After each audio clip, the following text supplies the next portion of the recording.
You are listening to the Grandest Tour by the Cycling Podcast, brought to you by iWalker.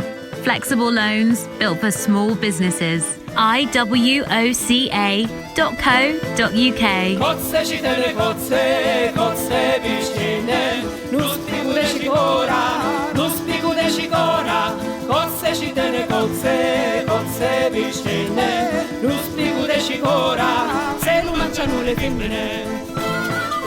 Hello, my name is Richard Moore. I'm joined once again by Lionel Birnie. Good evening, Richard. Good evening, Lionel. And Ian Boswell. Good afternoon, Richard. Well, it's that afternoon with you, of course, yeah. The time difference. Unfortunately, Daniel is serving a one podcast suspension for upsetting our American audience. I think probably on more than one occasion. So a yellow card is a sort of sin bin for Daniel. He will rejoin you tomorrow night, I think, Lionel. He will, yes. We'll be recapping tomorrow's Giro stage because you're off to the Tour of Flanders. I didn't want to get into this yesterday, Daniel offending Americans, but also a bold move that when you consider there were 17 million Italian Americans. Oh, someone's been doing their research today, haven't they? Well, I wanted to catch Daniel out with some facts. This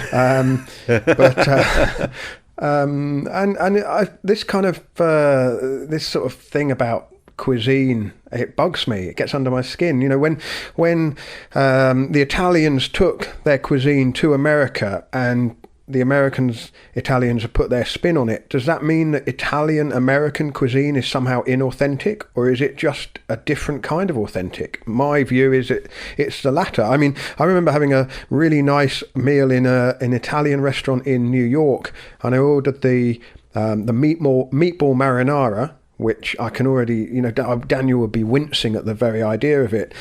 And it was pasta with one giant meatball on the top. And they were really proud of this dish, and it was excellent. But I mean, you wouldn't get that in a little, a little restaurant tucked away in one of his hilltop hideaways, I guess. But I like Chicago pizzas as well. Well, I mean, why not? Why not? Well, it wasn't until early in this Giro when you were down south and you had some arancini or arancino, however you say it. But I was in Boston a couple years ago, and my wife's mother wanted to go get arancini, and I thought this must not be an Italian dish. This has to be an American creation to deep fry rice and cheese. But turns out, lo and behold, it is an Italian dish. Could be Scottish. So. It could be Scottish. I mean, this sounds like if you wrapped it in meat, it would be Scottish. This sounds like Daniel's really is suspended. He isn't. He isn't. It's his last night at home before he heads off for yet another Grand Tour. He's going to Vuelta tomorrow, so.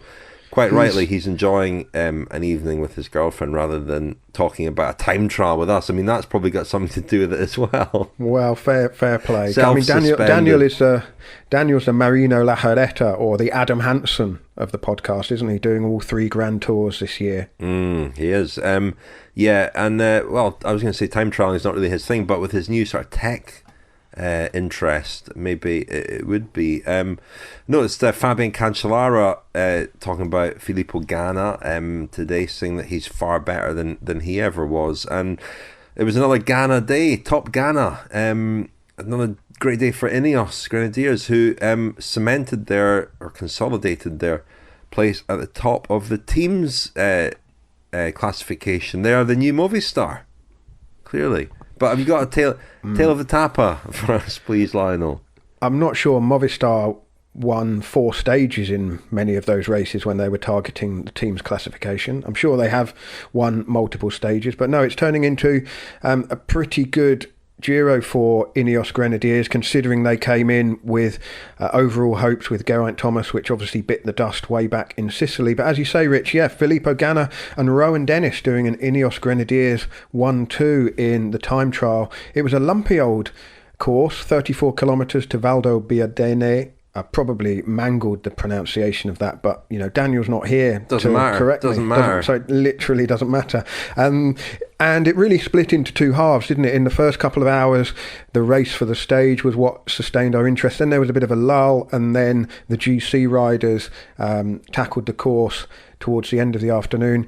The stage really, once Dennis and Ganna were on the road, it was fairly obvious early on that they were going to blow away the times of Mateusz Brandley, Kamil Gradek, the Polish champion, who was a leader briefly before Victor Kampenerz became the first to go under 45 minutes, and then Josef Czerny went under 44 minutes, but then Rohan Dennis, 43 minutes and 6 seconds, was 50 seconds faster. And then Filippo Ganna, who really scorched around the course in his rainbow jersey, 42 minutes and 40 seconds. Very, very impressive by Ganna. And third place went to Brandon McNulty of UAE Team Emirates, who Ian Boswell was tipping in last night's podcast as someone who would do a good ride, and it really was an excellent ride. Best of the GC riders. Fourth was Thomas de Gent, fifth was Czerny, as I mentioned, and sixth was the Maglia Rosa, João Almeida. And Almeida is now 56 seconds clear of Wilco Kelderman, and those two have put a bit of daylight between themselves and the rest. Pello Bilbao stays third, but he's now 2:11 behind. McNulty, the big mover today, up to fourth place, 7 places he's risen in the GC from 11th. Nibali stays fifth, but now he's 2 minutes 30 behind. Mike has moved up a couple of places. Pozzovivo slipped down 3. Really is a game of snakes and ladders in the top 10 of the GC, because Masnada's up to 8th. Conrad and Hindley both fell 3 places. They're 9th and 10th. And then Theo Gegenhardt is up 1 to 11th. He's 3 minutes 44 down. And I guess Fuglsang, who had probably the worst ride of the GC riders, he's now 12th at 4 minutes and 8, and really kind of on the fringes of the GC, especially with an uphill finish tomorrow to Piancavallo, where Pantani won in 1998, and in 2017 it's where Nairo Quintana took the pink jersey from Tom Dumoulin towards the end of that Giro. Of course, Dumoulin got it back in the time trial on the last day and won that Giro. But the question is, with Almeida now 56 seconds ahead of Kelderman, and the weather and whatever the final week may bring, the Portuguese youngster is looking very, very good in this Giro. You are listening to the Grandest Tour by the Cycling Podcast, brought to you by iWalker. Flexible loans built for small businesses. Join 50,000 customers taking on life's twists and turns and scaling new heights with iWalker. If you run a business, find out more at iWalker.co.uk. iWoca.co.uk. Well, thank you very much to iWalker, who've been sponsoring us since the spring.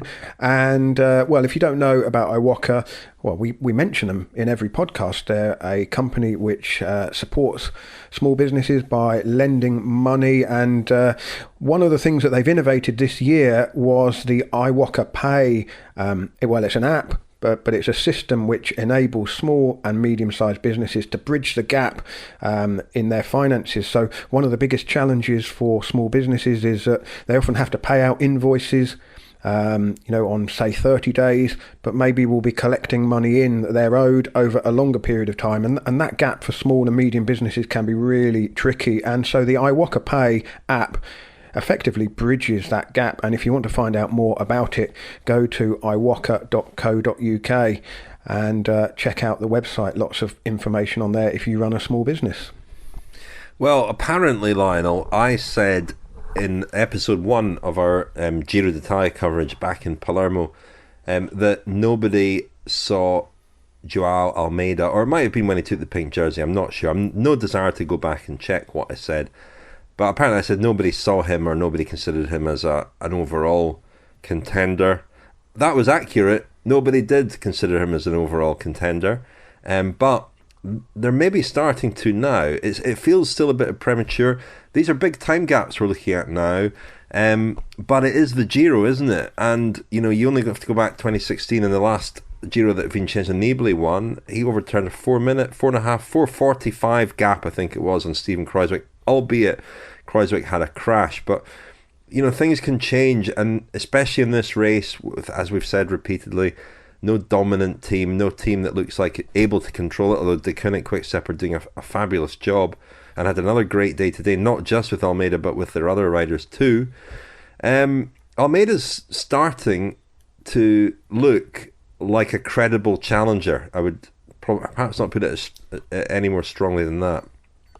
No, I'm not sure. I mean, this is my the drum I keep beating, but we just don't know what the weather is going to do to the final week. The big climbs could be avoided, altered. Stages may well, be beyond recognition compared to what's in the road book. And these gaps, as you say, Rich, they've opened up.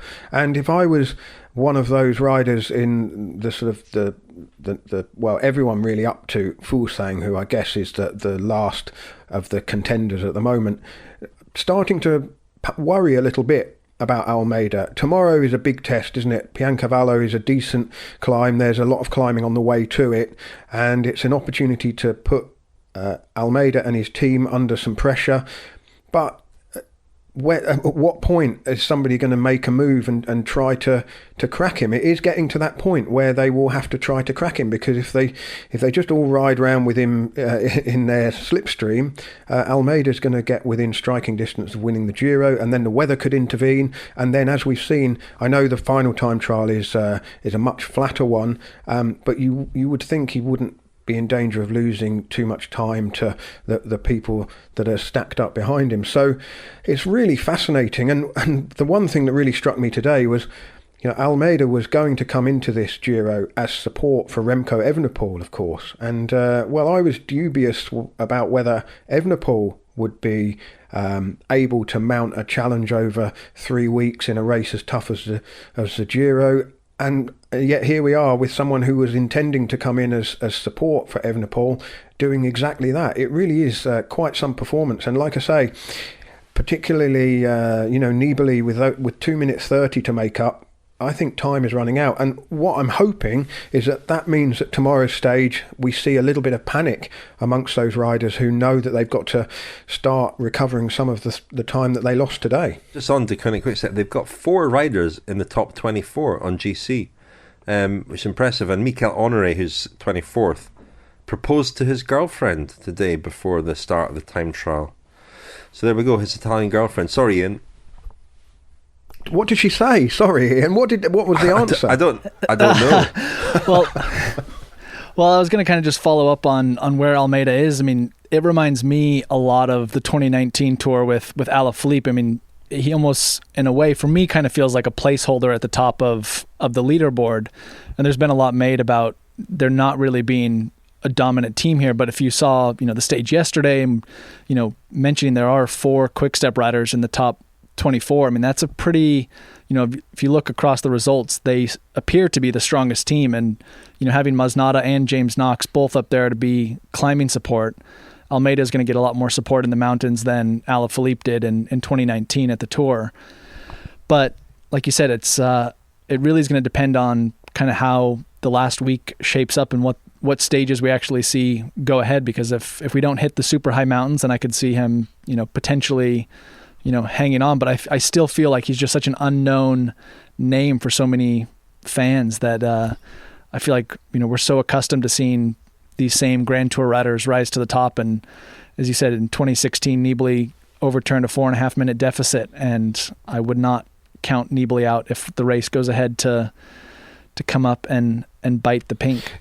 That's a good point, Ian, because, from our perspective as, we're observers, or Richard and I are observers. I mean, we're kind of going off previous performances and trying to, glean any clues from his stage racing earlier in the season. He was 9th in Algarve and 3rd in Burgos and 7th in the Tour de l'Ain and so on, looking for clues, There's nothing really comparable to even the first 2 weeks of the Giro d'Italia, let alone the 3rd week. But will they be aware? Because just from watching, I haven't seen any obvious cracks in Almeida. He doesn't look to have any obvious weaknesses or flaws. He's obviously good at climbing. He's a very decent time trialist. And, we saw just yesterday, getting over the climbs and then trying to win a sprint finish against, some pretty handy finishes. There doesn't look to be an awful lot to go at the moment, and that's why I'm wondering whether people will start to think tomorrow they have to really put him under a bit of pressure. We could see some very aggressive racing from the more experienced and hardier Grand Tour riders. Well, we haven't seen a whole lot of uphill finishes just yet, and that's why I kind of draw the comparison to Alaphilippe in 2019 when he hit the time trial late in the race and everyone thought he was going to lose the yellow jersey, and he won the time trial and no one really had expected that. And I wonder if Almeida's kind of riding a similar wave of youthful excitement, and you see him sprinting for stage wins, and he's racing much differently than maybe you would see someone at Ineos Grenadiers ride had they been in a leadership position at this race. So, it really, he's clearly on some incredible form, but, this final week of the Giro is pretty stacked with some tough stages. And that's when, just looking through the results of these names, that are just kind of, riders that are always up there. Even someone like Rafael Majka he's still, within reaching distance, and, Nibali is never one to be counted out. But that said, Wilco Kelderman is the closest up there, and he's, so far had a clean run at this Grand Tour, which is something that he hasn't really had, too many clean runs at a complete Grand Tour before. The thing about these races, whether it's Simon Yates in 2018 at the Giro or, Julian Alaphilippe last year, you can only go on what you've seen up to that point. And, when you look back on the race after the fact, you can always sort of look at Simon Yates and go, well, he clearly used too many bullets at this point and that point and that point. We're all wise after the fact. Alaphilippe even, it was very popular to say after the Tour that he was never going to win it. Clearly, he was always going to crack at some point. But, it didn't look like that deep into the race. And it could be the same with Almeida, that so far, not a sign of weakness, as you say, Lionel, but, he's never ridden 3 weeks before, so he doesn't know how he's going to do in this third week. None of us do, and I don't think his team do. I remember speaking to Jeroen Swart at the Vuelta last year, and Tadej Pogačar was a similar sort of revelation. I mean, it was his first Grand Tour. He was only 21 at the time, I guess, or 20 even, 21. And, they didn't know how he was going to get on in the third week. And I remember meeting him on the penultimate morning and asking how he was. He said his recovery every day is fantastic, And that's what they'll be looking at within the Koenig Quickstep as well. How's he recovering? How's his body? And we're not really privy to that. But he might have a horrific day. He might crack on one of these climbs, or he might just lose enough to lose the position that he's in. We don't know. He doesn't know. But you do tend to look at the guys with the miles on the clock. The Nibali, Majka as well. Majka's pretty well positioned. I mean, he had a pretty good day today. But Wilco Man is really, he's got pedigree, and he's going really well. And I think today confirmed that he is in a really strong position. But the other guys, again, a new guy, Brandon McNulty. I mean, moved up 7 places on GC today to 4th, also 22. American rider. What do you know about him, Ian? Do you know him well? I've spoken to him a few times when he was at Team Rally, and he had some really strong performances. Must have been 2 years ago. But I don't know a ton about him. I've exchanged a few messages. He was looking at moving to Nice, but he's an incredibly hard worker. He spent more time kind of racing domestically here in the U.S. with Rally before moving up.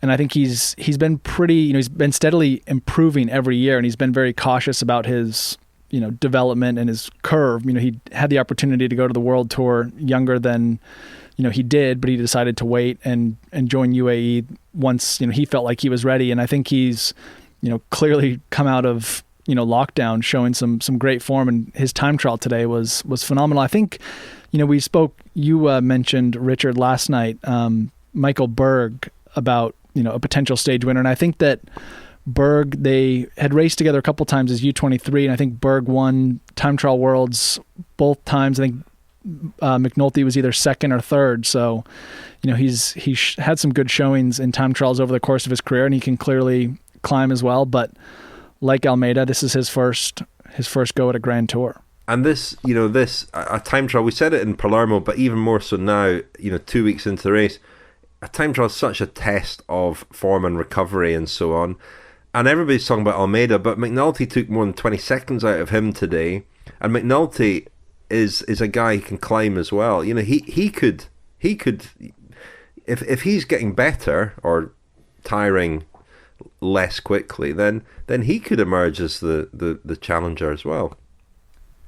He very well could. I do remember a few years back at the Tour de l'Avenir, I think he was riding pretty high overall, and he did have a bad day there and lost a fair chunk of time. And I think there's been a few other races, even this season, where he's been riding really well, and then randomly he'll have a bad day and lose a big chunk of time. But he tends to come back, pretty strongly. But he does, he hasn't really shown the consistency of some of the other Grand Tour contenders who we see up in the top 10. Chute à l'arrière du peloton, cycling podcast team car at the back of the pack, please. That's Seb Piquet, the voice of Radio Tour at the Tour de France, to remind us to tell you that this episode is sponsored by Harry's Razors. Richard, you're a long-time smooth customer, smooth operator, a long-time customer of Harry's Razors, aren't you? Well, don't know what you're getting at there. I do use Harry's Razors. I've been using them since they began advertising the podcast. A few facts and figures on Harry's. They bought a factory in Germany that's been making blades for over 100 years. The factory team has more than 600 engineers, designers, craftsmen and chemists who make Harry's products from the finest materials and ingredients. Ian, you let slip that you actually became a Harry's customer as well when you heard an advert on the podcast. I did, yeah. I as a cyclist, I went through quite a few razors, both shaving mainly my legs and eventually my face when I started growing facial hair. And being on the road, traveling so much, that's the one thing that I seem to always forget was packing enough razor. So I did sign up for Harry's thanks to you guys. And now it's one thing I never have to think about. To be fair, I went for the lowest plan. I don't go through all that many razors, but they're always stocked in my cupboard when I am in need of a clean shave, which I am in need of a clean shave this weekend. Well, we're not making this up, folks. This is fantastic stuff from our guest presenter, Ian, putting in a really strong claim to become a permanent presenter. Get started shaving with Harry's today by claiming your trial set for £3.95. Support the cycling podcast and get your trial set delivered to your door. That includes the razor handle, the 5-blade cartridge, the foaming shave gel, and the travel blade cover. Go to harrys.com/cycling. That's harrys.com/cycling.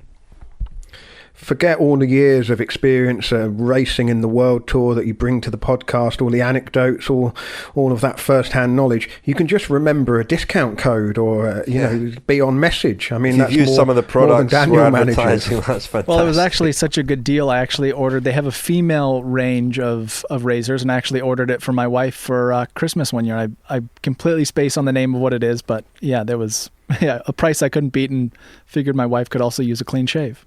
One of the advantages of having an actual bike rider join us is that we can talk about things like tech or listen to Ian talking about tech. And Ian, you were saying, time trials are always good for a bit of tech spotting. And in fact, Daniel had a few tech questions or observations after the time trial in Palermo. But you were saying when we were chatting just now, that there were a couple of things you spotted in the time trial today. Yeah, well, I've been impressed. I've kind of been blown away by how far time trial tech has come in the last few years. It used to be a relatively, I don't want to say it was ever a level playing field, but the tech and equipment involved in time trialing has advanced so much. You see today with Dennis and Ganna up front, and one thing that I really picked up on both those riders is the 3D printed handlebars, and Ganna's, whether you call them the skis or the extensions, it's incredible. It's crazy how, far it is from the base bar of his time trial bar up to where his hands are resting.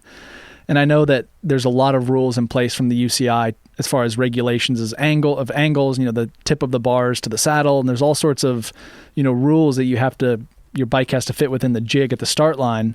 But it's crazy to see with 3D printing just how far they can push those limits. And there's a rule that your elbow pads have to be, I believe it's 10 centimeters. There can't be a 10 centimeter gap between your elbow pads and the end of the extension.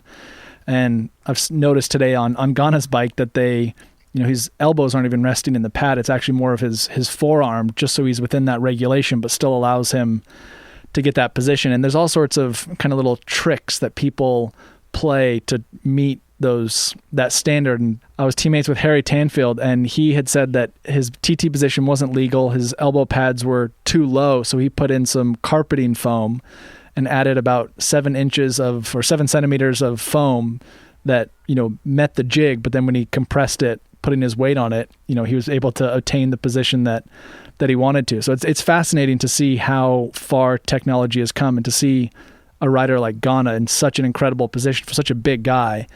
It looks like he could probably ride a bigger frame size, but with the ability to have a 3D printed bar, he's really able to maximize his aero position.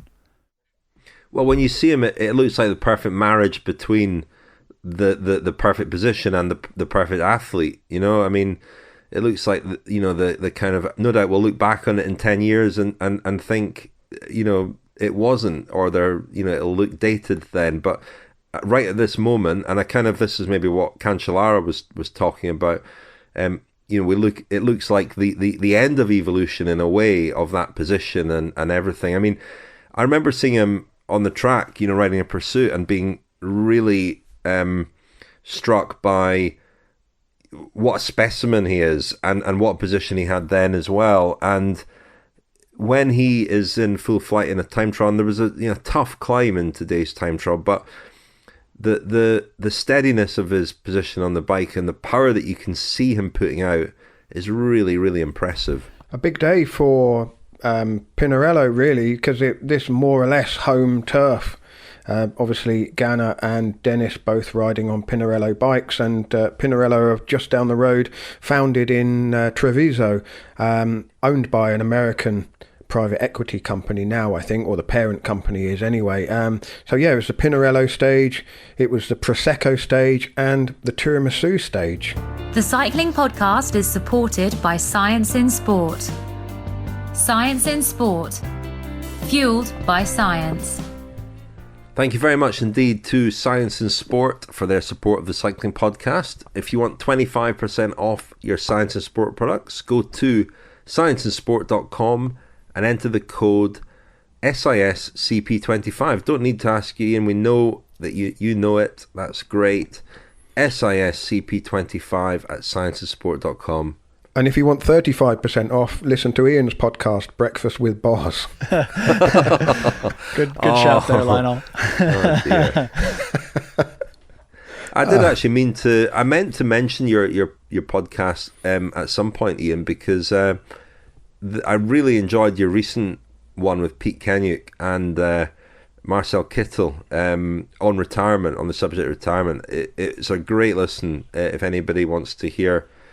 It's clear that Kenuk's not always the easiest guy for us to interview, but you clearly know him very well and have a great rapport with him, and he really opened up to you, and I thought you got the best out of him, and it's a great listen. A lot of your podcasts have been great, but that's enough of that. Let's move on. Breakfast with Boz, you'll find it on all your podcast apps. Yes, so listen, we're going to hear in this part from one of our audio diarists, Joe Dombrowski, riding for UAE Team Emirates, and a good friend of yours, Ian. He is, yeah. I joined Team Sky in 2013 with Joe, and we've spent many a years racing together, both on Action and then at Team Sky. And when we both changed teams, he still lives in Nice, and I live just down the road. So we've spent countless days and hours riding our bikes together. I mean, I guess, well, you were contemporaries, weren't you? There he is at the Giro. We're going to hear from him soon, and we know that he's been unwell. He's had a couple of really ropey days where he struggled to finish, but having been through so much with him, knowing him so well, and been, tracking each other for so many years, is it strange for you to think of him off there riding the Giro while you're at home there in Vermont? No, I mean, I guess I've kind of come to terms that a lot of my friends are still off racing. And I, for some reason early on in Joe's career, he really fell in love with Italy. I think it probably started when he won the Baby Giro in 2012. He beat Fabio Aru.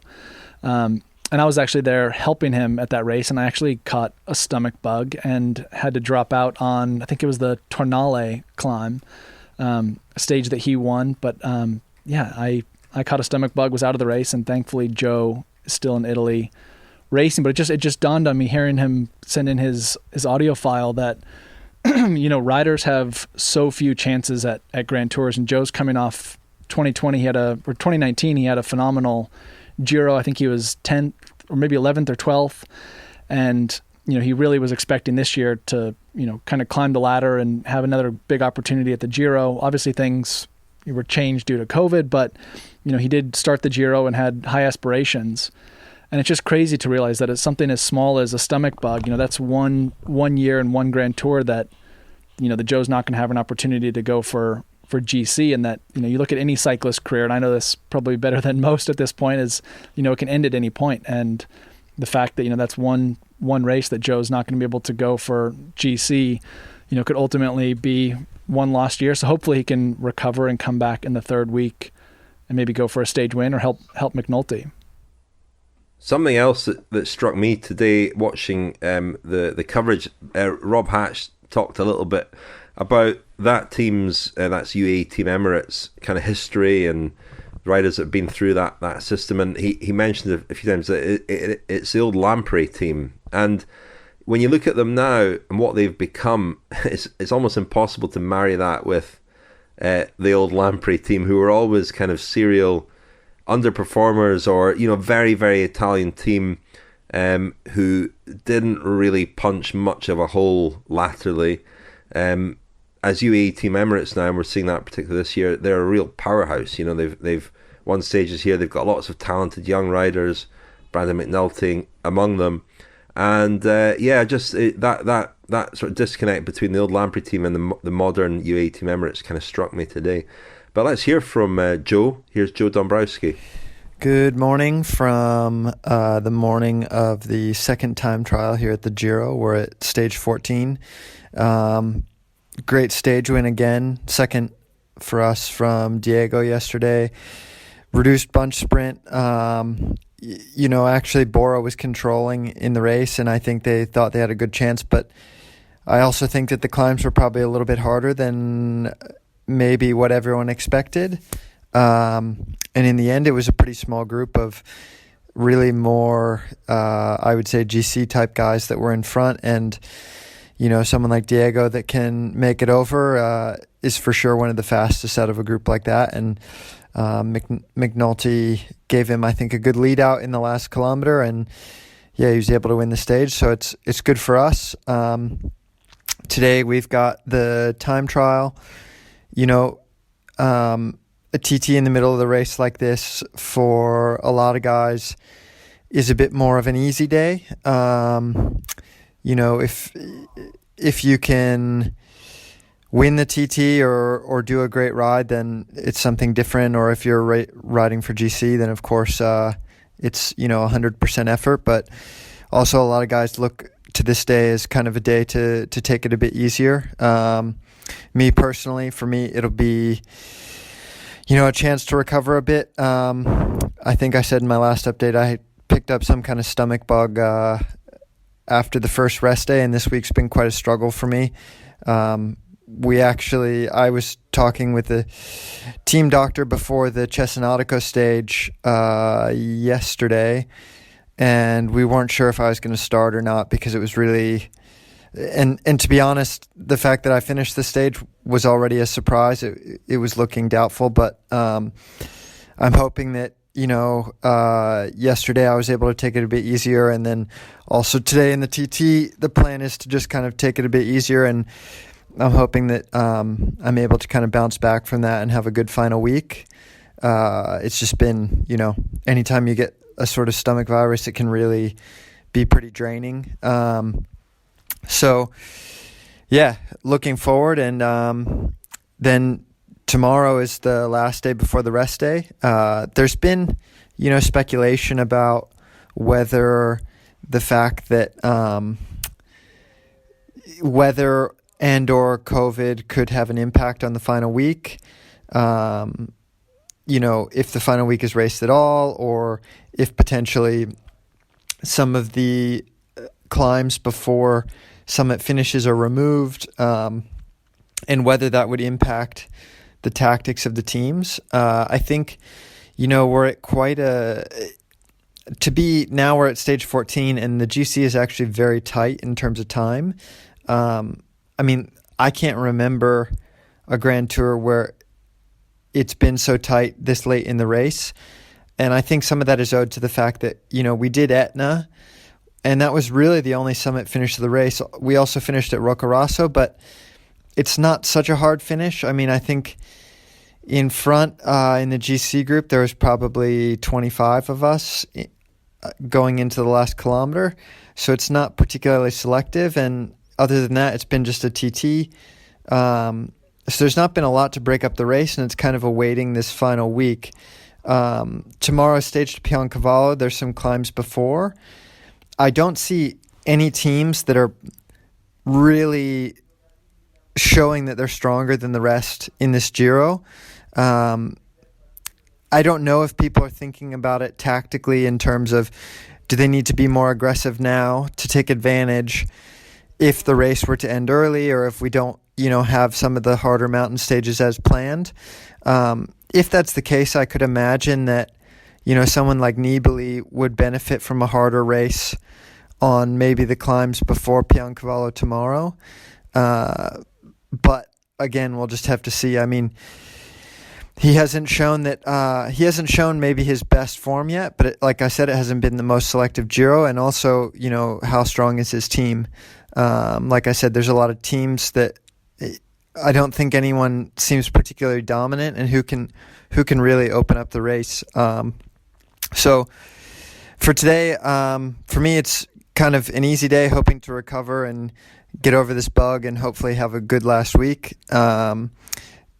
We've got Mikael Bjerg, who can do a good result in the TT, and McNulty he's ridden really well in this Giro, and he's kind of quietly sitting, I think, still just outside the top 10, but like I said, the time gaps are so tight.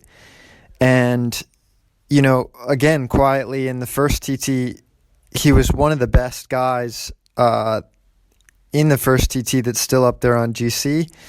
And I think he could surprise today, and I wouldn't put it past him to really certainly move into the top 10, and I think it's even possible top 5, because he's a strong time trial rider, and the gaps are still small, and I think it's going to be a good day for him. Let's hope so. And then looking forward to Piancavallo, and then the rest day in a couple days. Well, Joe Dombrowski there, battling through with his stomach problem, illness. Hopefully gets better in the third week. But looking ahead to Sunday's stage, and it's a big stage, and it's a tough stage, I guess, after a time trial, because for the main GC riders, they'll have emptied themselves in the time trial. It's a huge effort, so it'll be a test of how riders have recovered from that, and their teams. That was an interesting aspect today. I was quite surprised to see the Deceuninck Quick-Step guys, James Knox and Fausto Masnada, both rode pretty hard, it looked like, or they're just in fantastic form, but they certainly didn't take it easy. And that's, I guess it's a bit of a hedging of the bets, because, Almeida's not yet a proven kind of GC leader. It's still risky to throw all their weight behind him, even though he's in the pink jersey. So I was quite surprised to see just how fast they went today, and it'll be a big day for them tomorrow as well. But is that something you experienced, Ian, or observed in others, that the day after time trial can be particularly tough? Well, I spent a lot of time kind of doing what Dombrowski said, taking it easy in time trials, almost trying to treat it like a rest day. But the truth is, there is a time cut, and you're still probably riding at 85 or 90% of what the guys at the front are doing. And there's something to be said about maybe keeping on the pedals and keep pushing to actually keep your body ready for the next day. I mean, today's time trial was 42 minutes, so it's not a short effort, but there is something to be said. If you have that form, you might as well ride it. And what's the difference really between look at someone like Knox or Masnada? Are they really gonna damage themselves that much between riding at 90% and 100%? And yeah, they're keeping their options open going forward. And you look at a stage like tomorrow, and who knows, maybe one of them could, if things really go crazy on some of the climbs early on, if they can make a split and go up the road, then they potentially have a reason to not be putting other riders on the front. That's a really good point, actually. I mean, because that's another kind of option for them, isn't it? Where they can put other teams and riders under pressure and take the pressure off Almeida at the same time. We've got the Tour of Flanders tomorrow as well. One thing we should mention from the Giro, which I meant to mention earlier, is Giulio Ciccone is out, isn't he? Because he has been unwell. He had COVID, actually, and the team doctors seem to sort of link his illness, although it's not COVID. His recovery from COVID has taken a bit of time, and he's out the race. That was an important helper for Vincenzo Nibali. But yeah, the Tour of Flanders is tomorrow, chaps. Who's going to win the Tour of Flanders? Go on, Lionel. Well, I don't really do speculation, do I? I mean, it's still it's a very strong field for the Tour of Flanders, isn't it? I mean, Alaphilippe, Van der Poel, Van Aert, Oliver Naesen. I mean, that's Mads Pedersen. I mean, that's a strong front group, isn't it? Kwiatkowski, I expect, will be in the mix. Tish Benoot, Alexander Kristoff. I mean, it's going to be fascinating to see what happens. It's a little bit shorter, of course, isn't it? So 20-ish kilometres have been trimmed off the route. So it's 243, I think, instead of, well, you'd normally expect it to be 260-ish. Whether that has too much of a bearing, I don't know. I mean, obviously, these races are decided in the final hour and a half, aren't they? So if the final hour and a half comes that little bit earlier, it might mean it's a more open race. But it's going to be a day for double screening, isn't it? The Giro on one side and the Tour of Flanders on the other. Interested to note as well that the Women's Tour of Flanders is starting quite late tomorrow and finishing about an hour after the men's race, which that hasn't happened before. I don't think. I'm pretty sure it hasn't happened before. Anna van der Breggen, I guess, will be the favourite for that one. But who are your favourites, Ian, tomorrow? Oh, the classics are always a hard one to pick, and especially not kind of having the traditional run up. I know there's a bit of a spat between Van Aert and Van der Poel. But I mean, just the way that Van Aert has been riding all year, I'm gonna put my money on him, and that's my pick. I haven't been following the classics as closely as I've been following the Giro, and I will not be joining you tomorrow. I'm going to be off doing my own bike ride race up here in Vermont, so I'll be bundled up, but I'll catch up with you guys later next week. I do think that if a rivalry with a little bit of needle to it could emerge between Van Aert and Van der Poel, that could really ignite and see us through the next sort of 4 or 5 years of cobbled classics. I mean, I was actually Orla Chenouille posted something on Instagram asking her followers, what it is they like about cycling, but also what could, generate more coverage for the sport. And I was pondering this afternoon, thinking that there hasn't really been much in the way of a kind of a real kind of needle rivalry between riders, and often it gets kind of dampened down now, doesn't it? Social media, I think, has because things flare up and threaten to kind of get out of control and grow legs of their own. If there is any kind of dispute, there's often a rush to kind of throw a wet blanket over any genuine beef between either riders or teams. And I think we need a bit of friendly needle. I'm not necessarily saying animosity, but if we could see the emergence of a real kind of, cat and dog rivalry between Van Aert and Van der Poel. That would be something to look forward to, I think. We had a carpaccio beef at the Giro between Fuglsang and Nibali. Don't forget. True, but I mean that's like a couple of guys in the retirement home hitting each other with their Zimmer frames, isn't it? I mean that's not got legs, has it? These guys are 10 years younger. Maybe the spat between Van Aert and Van der Poel can be the spat of the American beef. If you've ever been to Belgium, they have that it's like raw beef. It's like a beef tartare that they spread on sandwiches. I lived in Belgium for a while, and yeah, it's kind of a nasty thing they put on sandwiches, but it comes from the region of these two. It sounds raw beef paste. It sounds right up Lionel's street, to be honest. Yeah, I've had the strange dried chewing beef they have there. You know that you can basically never ever digest. I don't think. But I've not come across the raw beef paste. I mean, even I might think twice about that.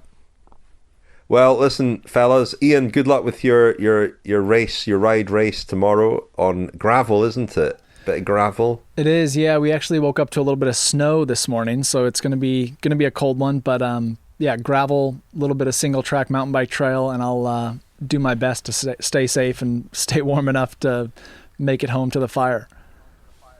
And you're joining us again on Tuesday evening, I believe. That's correct.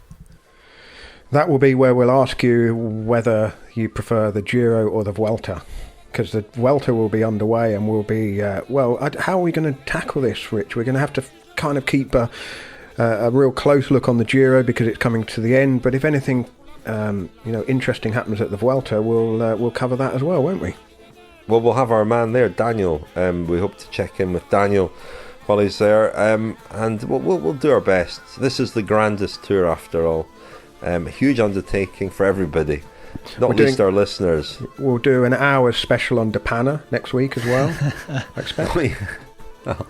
Yeah, we'll see about Depana, shall we? Anyway, let's leave it there for now.